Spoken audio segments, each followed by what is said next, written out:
ಬರೀ ರಾಮುಲು ಮಾತ್ರ ಅಲ್ಲ, ಕೋರ್ ಕಮಿಟಿಯಲ್ಲೇ ರಾಜ್ಯ ನಾಯಕ ಉಸ್ತುವಾರಿ ಜಟಾಪಟಿ ಜೋರಾಗಿದೆ. ಬಿಜೆಪಿ ಕೋರ್ ಕಮಿಟಿ ಸಭೆಯಲ್ಲಿ ಸಿಟಿ ರವಿ, ರಾಧಾ ಮೋಹನ್ ಜಟಾಪಟಿ ಶುರುವಾಗಿದೆ. ವಿಜೇಂದ್ರ ಖಂಡ್ರೆ ನಿಮಗಾಗಲ್ಲ ಅಂತ ಸಿಟಿ ರವಿ ಮೇಲೆ ಉಸ್ತುವಾರಿ ಸಿಟ್ಟಾಗಿದ್ದಾರೆ. ಪರಿಷತ್ ವಿಪಕ್ಷ ನಾಯಕ ಆಗ್ಲಿಲ್ಲ ಅಂತ ಏನೇನೋ ಹೇಳಿಕೆ ಕೊಡ್ತೀರಾ, ಎಂಎಲ್ಸಿ ಆಗಿದ್ದೇ ಹೆಚ್ಚು, ವಿಪಕ್ಷ ನಾಯಕ ಆಗಿಲ್ಲ ಅಂತ ಮಾತಾಡ್ತೀರಾ ಅಂದಿದ್ದಾರೆ. ಮುಂದಿನ ಪ್ರಧಾನಿ ಯೋಗಿ ಅಂತ ಹೇಗೆ ಹೇಳಿಕೆ ನೀಡಿದ್ರಿ ಅಂತ ಪ್ರಶ್ನೆ ಹೇಳಿದ್ದಾರೆ. ರಾಧಾ ಮೋಹನ್ ಆರೋಪಕ್ಕೆ ಕೋರ್ ಕಮಿಟಿ ಸಭೆಯಲ್ಲೇ ಸಿಟಿ ರವಿ ಸಿಟ್ಟಾಗಿದ್ದಾರೆ. ಯಾರ ವಿರುದ್ಧ ಏನ್ ಹೇಳಿಕೆ ಕೊಟ್ಟಿದ್ದೀನಿ ಹೇಳಿ ಅಂತ ಸಿಟಿ ರವಿ ಸಿಟ್ಟು ಮಾಡಿಕೊಂಡಿದ್ದಾರೆ. ನಾನು ಮಾತಾಡಿದ್ದು ತೋರಿಸಿ ಅಂದಿದ್ದಾರೆ. ಉಸ್ತುವಾರಿ ಸಿಟಿ ರವಿ ಮಧ್ಯ ಜಟಾಪಟಿ ನಡೆದು ಸಿಟಿ ರವಿ ಸವಾಲ್ ಹಾಕಿದ್ದಾರೆ. ನಾನ್ ನಿಮಗ್ ಪ್ರೂವ್ ಮಾಡಬೇಕಾಗಿಲ್ಲ, ನಾನು ಕರ್ನಾಟಕದ ಇನ್ಚಾರ್ಜ್ ಅಂದಿದ್ದಾರೆ.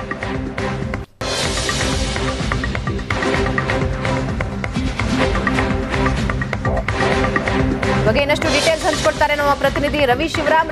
ಇದೇನು ಮಕ್ಕಳಾಟ ಏನ್ರಿ?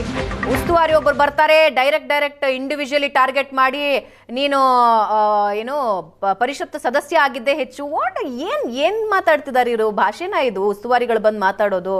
ಒಬ್ಬ ಸಚಿವರಾಗಿದ್ದವರು, ರಾಷ್ಟ್ರದ ಕಾರ್ಯದರ್ಶಿ ಆಗಿದ್ದವರು ಸಿಟಿ ರವಿ ಬಗ್ಗೆ ಏನೇ ಇಶ್ಯೂಸ್ ಇದ್ರೂ ಅದನ್ನ ಸರಿಯಾಗಿ ಮಾತಾಡೋ ರೀತಿ ಇದೆ. ನನಗೆ ನಿಜವಾಗ್ಲೂ ಅನ್ನಿಸ್ತಾ ಇದೆ ಉಸ್ತುವಾರಿಗಳು ಬಂದಿರೋದೇ ಇರೋ ಸ್ಥಿತಿಯನ್ನ ಇನ್ನಷ್ಟು ಹಾಳು ಮಾಡಿ ಹೋಗೋದಕ್ಕೆ ಅಂತ.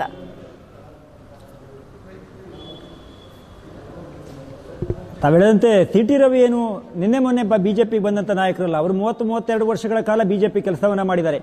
ಸಿಟಿ ರವಿ ಸರಿಯೋ ತಪ್ಪೋ ಹೇಳೋದು ನಾವು ಹೇಳ್ತಾ ಇಲ್ಲ. ಆದರೆ ಅವರು ಕಾರ್ಯಕರ್ತರ ಮಟ್ಟದಲ್ಲಿ ಒಬ್ಬ ನಾಯಕನಾಗಿ ಗುರುತಿಸಿಕೊಂಡಿದ್ದಾರೆ. ಅವರಿಗೆ ಪಾರ್ಟಿಯಲ್ಲಿ ಅಧ್ಯಕ್ಷ ಸ್ಥಾನ ಸಿಕ್ಕಿದೆಯೋ ಬಿಟ್ಟಿದೆಯೋ, ಅಥವಾ ಅವ್ರು ವಿಪಕ್ಷ ಸ್ಥಾನದಲ್ಲಿ ಇದ್ದಾರೋ ಇಲ್ವೋ ಅದೆಲ್ಲ ಮ್ಯಾಟ್ರು. ಅಥವಾ ಅವ್ರು ವಿಧಾನಸಭೆಯಲ್ಲಿ ಸೋತಿರ್ಬೋ, ಎಲ್ಲರೂ ಸೋತಿದ್ದಾರೆ. ಈಶ್ವರಪ್ಪ ಅವರು ಸೋತಿದ್ದಾರೆ, ಯಡಿಯೂರಪ್ಪ ಅವರು ಸೋತಿದ್ದಾರೆ, ಅನೇಕ ದೊಡ್ಡ ದೊಡ್ಡ ಘಟಾನುಘಟಿ ನಾಯಕರುಗಳು ಸೋತಿದ್ದಾರೆ.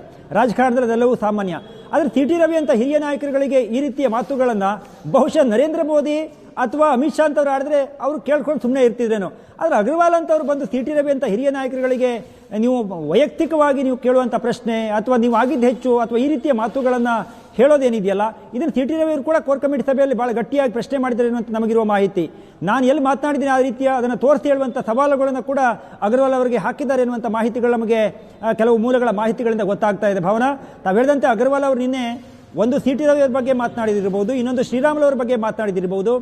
ಬಹುಶಃ ಈ ರೀತಿಯ ಪ್ರಕರಣಗಳು ಕೋರ್ ಕಮಿಟಿ ಮಾಡಿದಾಗ ರಾಜ್ಯ ಉಸ್ತುವಾರಿಗಳು ಬಂದು ರಾಜ್ಯ ಬಿಜೆಪಿಯಲ್ಲಿ ಮತ್ತಷ್ಟು ಉಲ್ಬಣಗಳಾಗುವಂತ ಪರಿಸ್ಥಿತಿ ಬಂದ್ರೆ ನಾಳೆ ಯಾರ ಪೋಸ್ಟ್ಗಳು ಬದಲಾಗುವುದಿಲ್ಲ. ಹೈಪೋಥೆಟಿಕಲಿ ನಾನೊಂದು ಪ್ರಶ್ನೆ ಕೇಳ್ತೀನಿ ರವಿ ಶಿವರಾಮ್. ಪ್ರಮುಖ ನಾಯಕರ ವಿರುದ್ಧ ಇವಾಗ ಹರಿಹಾಯ್ದ್ರಲ್ಲ, ಅಥವಾ ಇನ್ನು ಮುಂದಕ್ಕೆ ಯಾರ ಮೇಲಾದ್ರೂ ಹರಿಹಾಯ್ತಾರೋ, 4-5 ಜನ ಪ್ರಮುಖರು ಅಂತ ಹೇಳ್ಕೊಳ್ಳೋರೇನಾದ್ರೂ ಬಿಜೆಪಿ ಬಿಟ್ರು ಅಂತ ಹೈಪೋಥೆಟಿಕಲಿ ಕೇಳ್ತಿದ್ದೀನಿ. ಬಿಡ್ತಿದ್ದಾರೆ ಅಂತ ನಾನು ಹೇಳ್ತಿಲ್ಲ. ಇವ್ರು ಏನ್ ಮಾಡ್ತಾರೆ? ಬಿಜೆಪಿನ ಏನ್ ಮಾಡಕ್ ಹೊರಟಿದ್ದಾರೆ ಇವರು?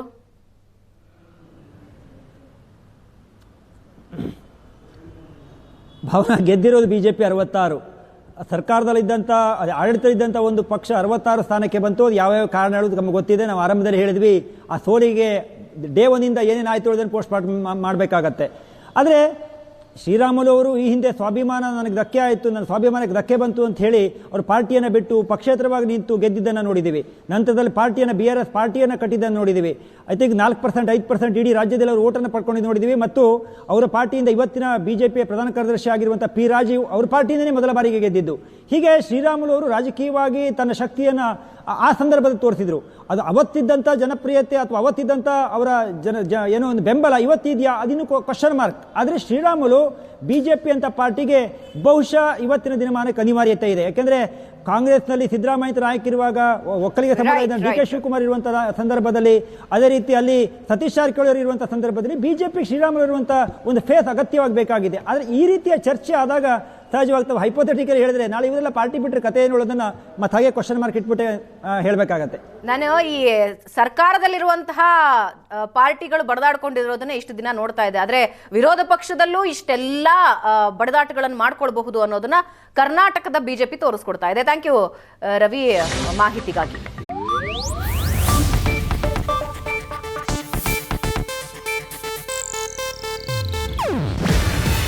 ಇದು ಏಷ್ಯಾನೆಟ್ ನ್ಯೂಸ್ ನೆಟ್ವರ್ಕ್ ಪ್ರಸ್ತುತಿ. ನೀವು ನೋಡ್ತಿದ್ದೀರಾ ಏಷ್ಯಾನೆಟ್ ಸುವರ್ಣ ನ್ಯೂಸ್.